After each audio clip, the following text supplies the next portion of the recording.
constantly discussing with my family, constantly discussing it with you, constantly discussing it with the investigator, private investigator, and also talking back and forth with the police department. It can be very, very frustrating, and I talk to at least 50 to 100 people every day that I'm passing out information to. So I'm constantly busy. I'm not on the phone making phone calls. I don't have time to accept a lot of phone calls, my family or anything, because I'm always out there in the street. And a lot of times, the earliest I come home is 11 p.m. from 11 p.m. or 3 p.m., depending on how tired I am. But I've been out to 2 and 4 p.m. the first month looking for her at night. April, I wanted to ask you this. For those who are not familiar with the story, give us a timeline of events. Tell us, when was Amaria first discovered missing? Amaria was missing, went missing as of Sunday, July the 7th.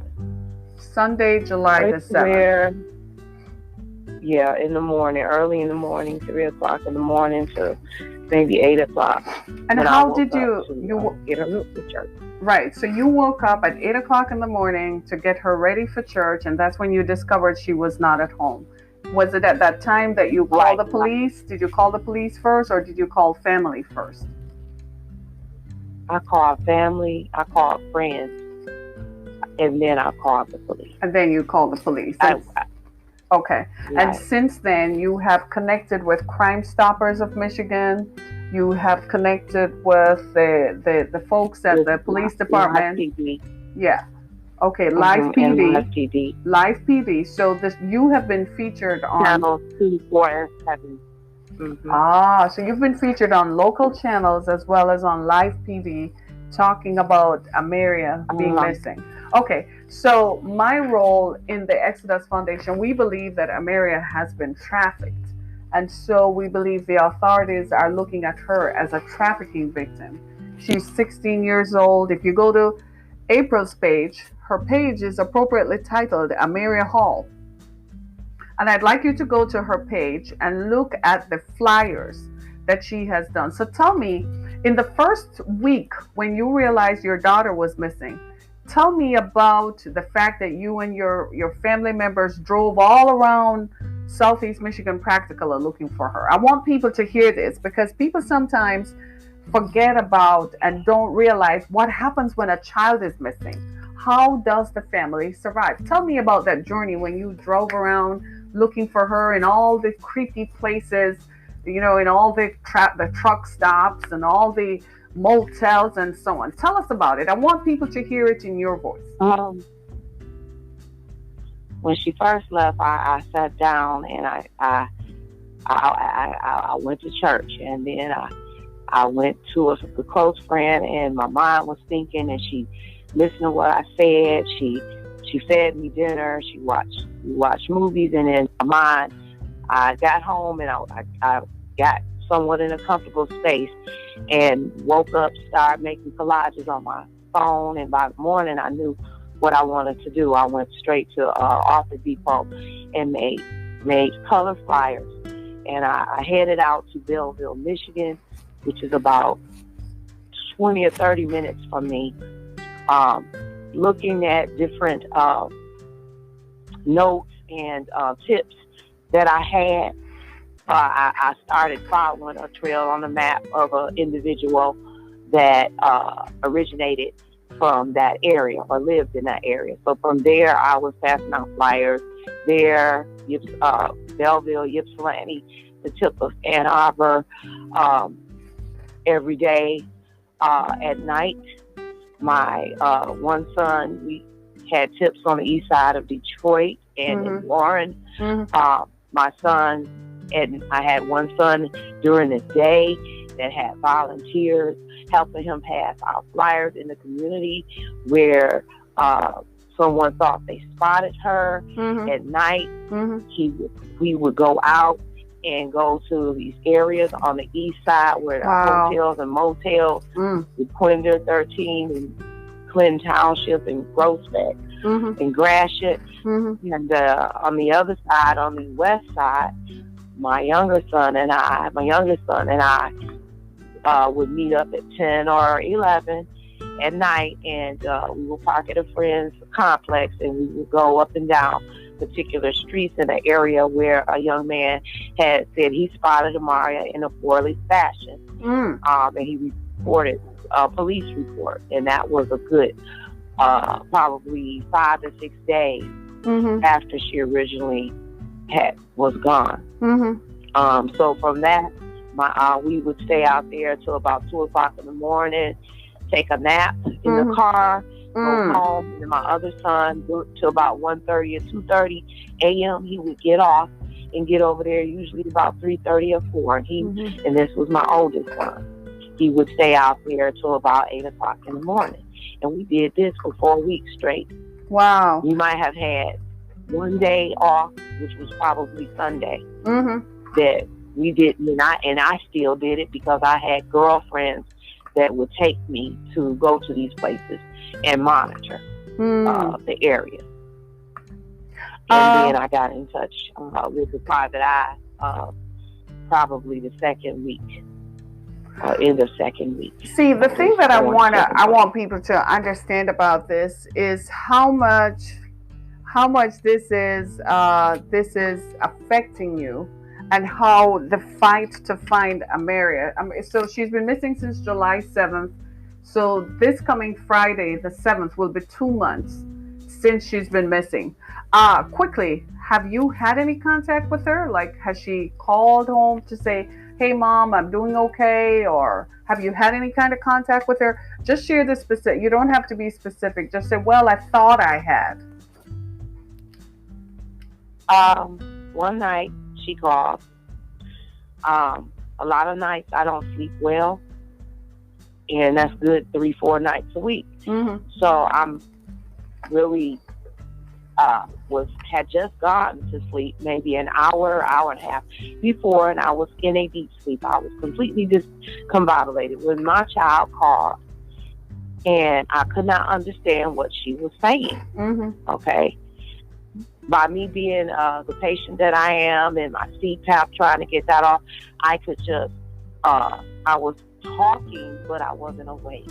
Okay. And I repeated back, and I said, what did you say? And she said that she could come home if I said this particular person did not take her.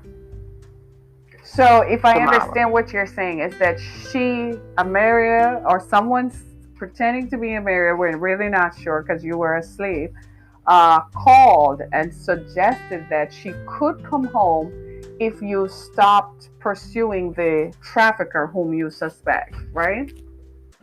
Yes, she said, if I tell the investigator that this person, she said, I can come home tomorrow if you tell the investigator that this person did not take me. Right, and you haven't heard from her since. How long ago was that?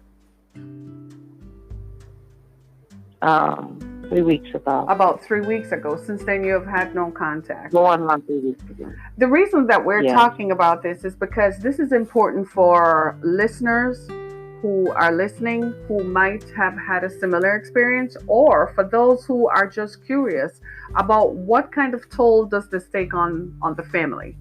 I want to put this into perspective for everyone so you understand what we're dealing with here. April is unwell. April, you want to just tell briefly about your journey? No, I do not. I do not. It's about Amaria. It is not about me. Okay, so April doesn't want to talk about herself and what her journey is, but I'll just tell you this. It takes a warrior kind of a mother to go through what she's going through and still focus on bringing her daughter back home. And that's what we want to do. I want you to understand that Amaria is a real person, because so often we go to Crime Stoppers and we see these things on Live PD. We see these things all over the place and we think, oh, well, it's not my kid. So I'm okay.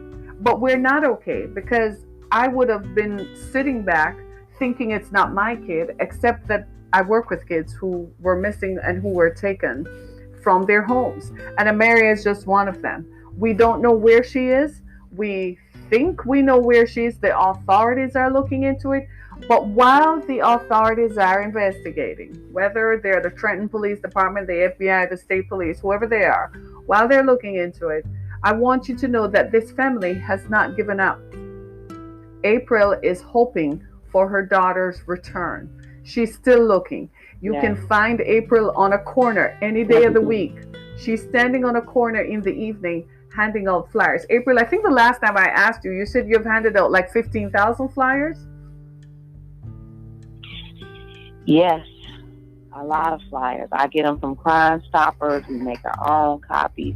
I get them copies from Office Depot, and it's never enough. I mean, every 2 days, I give them out today. I went yesterday, so gave out some yesterday evening when I went to dinner, and I'm up now about to go out again all the way to Toledo to give out flyers and to give them to the business. Well, I'm going to start with the business establishments, the gas stations and liquor stores that are frequented by people today, and I may walk through some communities.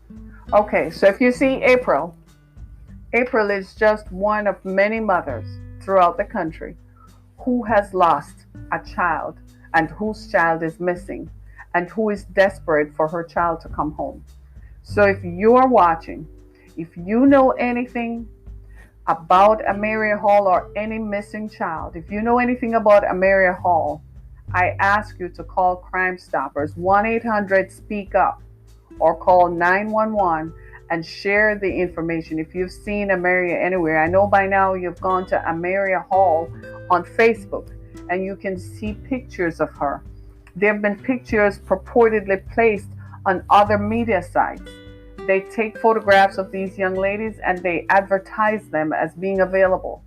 I am asking you, if you see such pictures, call 911 or call 1-800-SPEAK-UP.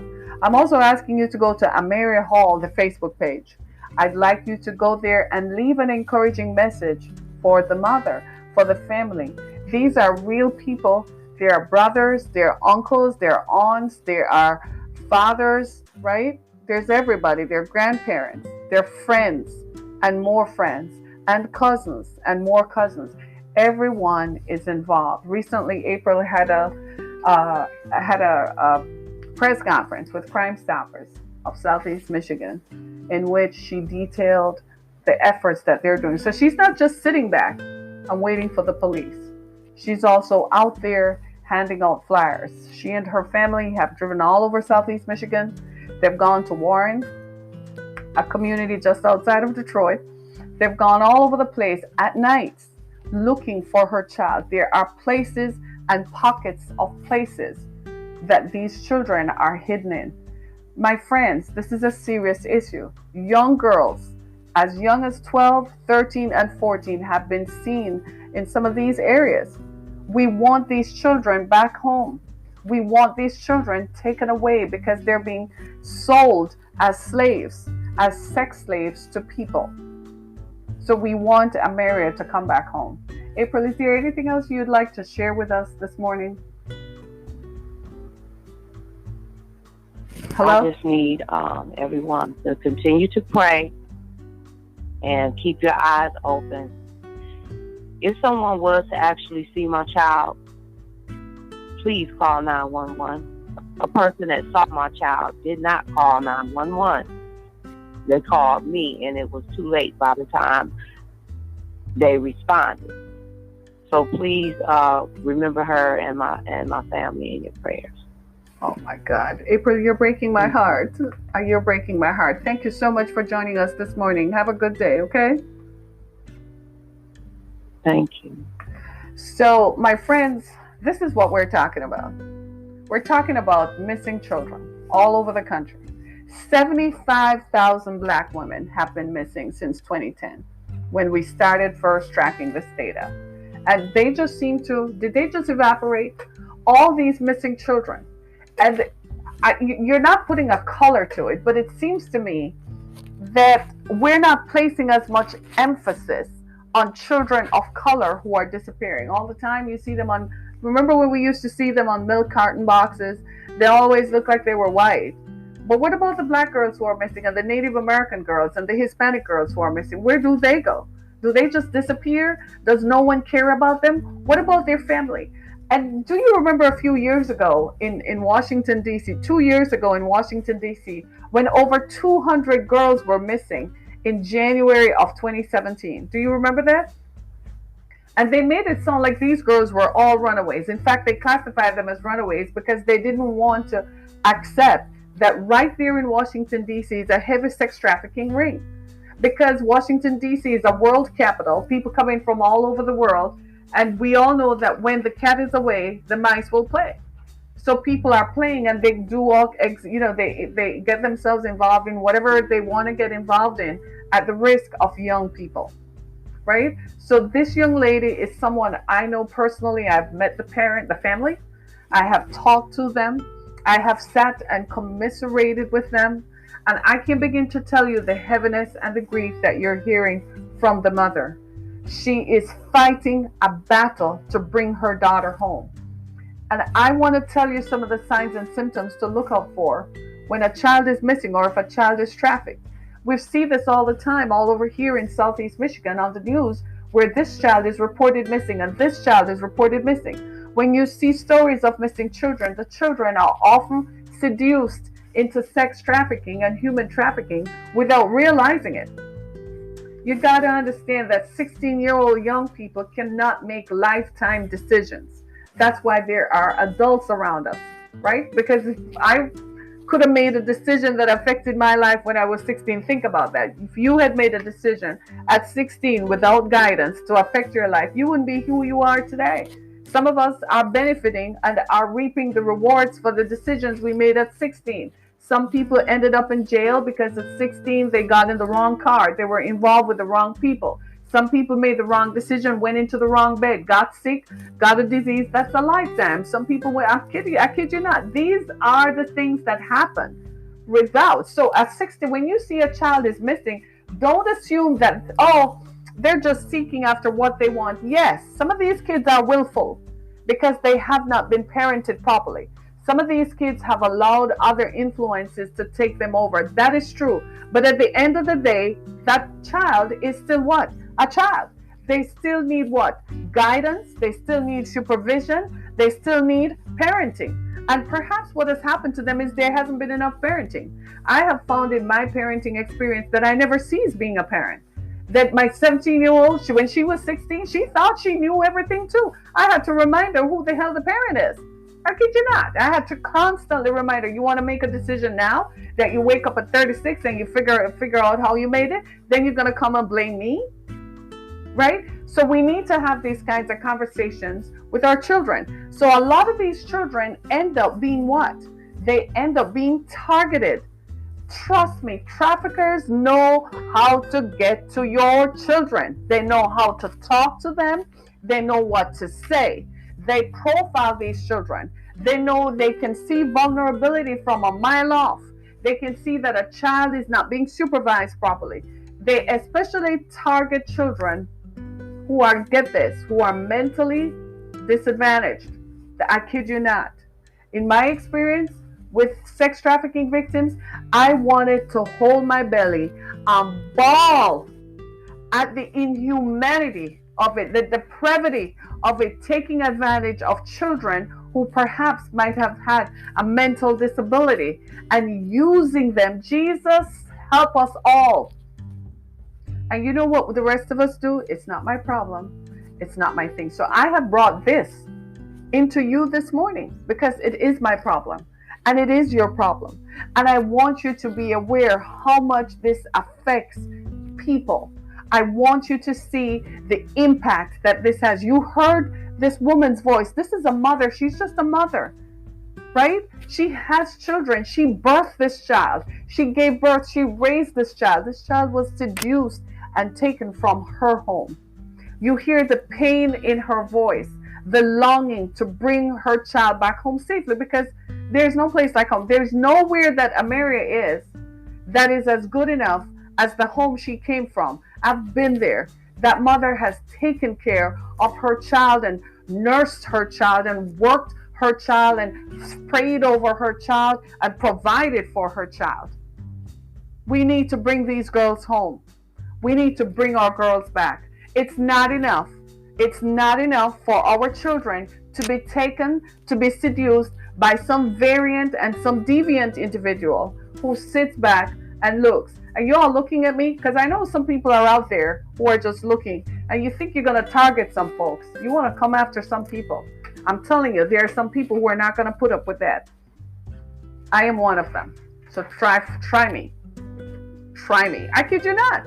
Because I don't know what the story is. They're looking at these kids. And here's the thing I want to show you. You do know that they profile children, right? So they observe them before they take them. So they watch the child. They watch how they go in, how they come out, who they hang out with at school, and they send someone to start talking to the child, whether that person is a neighbor, but it's always someone the child can relate to, someone in the child's age group, someone the child can find incredibly relatable. It never ceases to amaze the rest of us how insidious trafficking is, how much the trafficker is so sure that when he applies his abilities to seduce and lure a child, that he never fails. He never fails. He's going to win every time. And he sets up a program for a child. And he observes the child. Where do they go? Who do they hang out with? This is why I say parenting is so important. Because today's children, they're so willful. You know, my 16-year-old daughter has friends and she wants to hang out with her friends. And when I'm not comfortable with it, it's an intersection. It's an intersection when I'm not comfortable with it. Because if I feel like, no, I don't feel like you should go out tonight, I just don't feel like it. I don't have to explain it to you, right? I don't have to tell you why I'm the parent. I just don't feel like you should go out with that friend. And how many of us as adults can now say that when our parents told us that we shouldn't have gone out with that friend, that now we can say our parents were right? Right? Happens. So what I'm saying to you is we're not making this stuff up. I'm appealing to everybody. Go to Amaria Hall, the Facebook page. Look at that page. Look at the pictures of Amaria. And if you have seen her on any website, I know some of you guys who listen to me on Twitter, I know a lot of you have technical skills. I'm begging you. I know there's another group who listens to me. You are anonymous. Please, I'm begging you. Just look at her page. Look at her face. Go to her Facebook page. Look at her face. And I know you can find her on other websites. You can trace the IP addresses. You don't have to say anything. Just notify the local police. Just bring it to the attention of the authorities that this is where this last IP address was found, and help us to bring this child back home.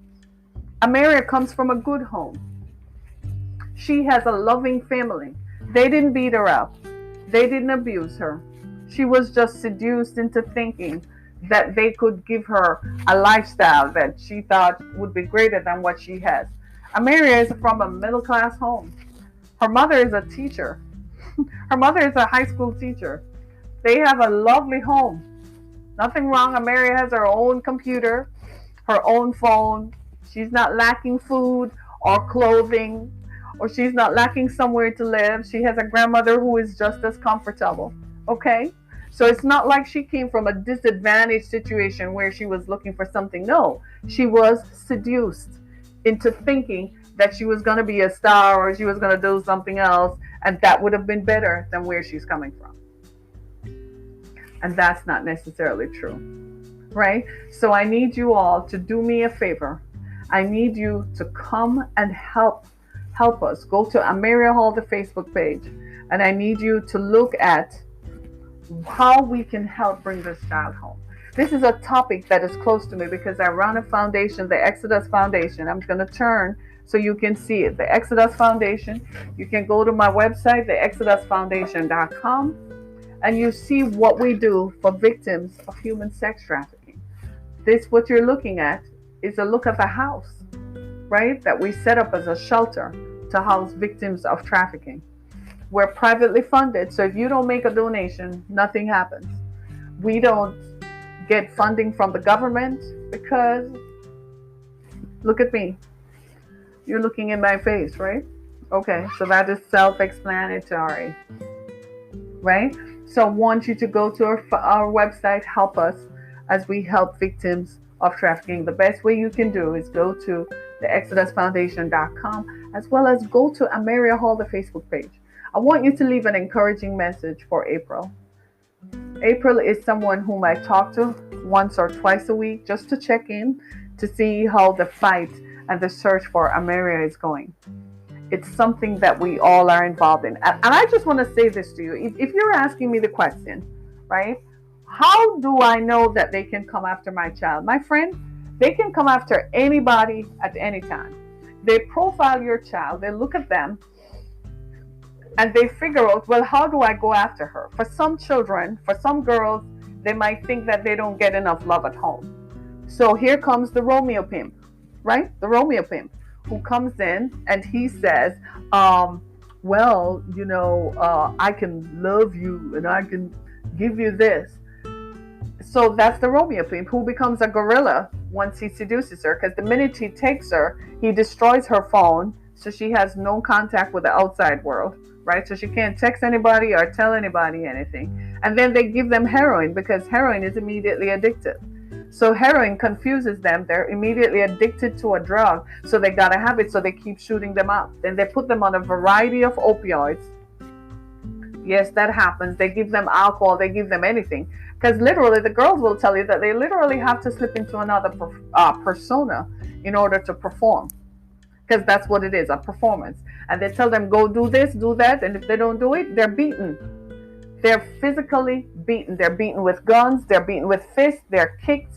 They're deprived of food. When they have periods, they're told to go wash themselves. They give them cotton to stuff up into themselves when they're having periods. Yes, they do. They give them toilet paper and tell them to go stuff up into themselves. They even tell them to wear use different colored stuff so that a John will not think that he's having sex with someone who is having a period. I kid you not, right? So what I'm saying to you is that you have to understand that a lot of what takes place in human trafficking, because that's what it is, it's modern slavery. It's literally as if they've taken the book of slavery and duplicated it to take all these girls. This became a problem in the United States. The United States didn't really see it as a problem until people were brought to the United States who had been trafficked and taken from other places. Then there developed a taste for American girls. What we have discovered is that when a girl is taken, very rarely is she in the immediate environment. Within 24 to 48 hours, she's removed and taken far away.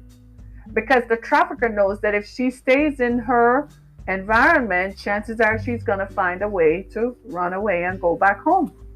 Because once she's spent a night with a trafficker, she realizes she doesn't have the control that he had promised. She doesn't have the freedom and the liberty, because they're going to look at you and think that, well, what she lacks is she wants to feel free, that she can do what she wants to do. So he's going to promise that. But after 24 hours, the child is going to realize that, no, I was better off at home. At least at home, I could go where I want to go. If I told mom where I was going, or if I told dad where I was going. You see what I'm saying? So when she's taken, the promise of liberty is not free at all. And I tell you that all the time. Liberty is not free, is it? No, there's a price. And the price that she pays is her body. The price that a child pays is with her freedom. She is damaged and traumatized for the rest of her life. The problem we have with trafficking is the emotional trauma that the victim suffers for the rest of their lives. Most people emerge from trauma with some sort of post-traumatic stress disorder. It's manifested in a variety of ways. One of the things we saw in our shelter were these folks were inconsistent. They couldn't stay in one place for very long. They had lived so long in trafficking, they could not live what you and I consider a normal life, like going to work, going home at the end of the day, watching television. They could not do that. They could sit still. They could barely sit still. A lot of them were drying out from exposure to drugs, lifelong exposure to drugs. Right? So we have a problem. 75,000 missing women in America who are black. That's just the ones who are black.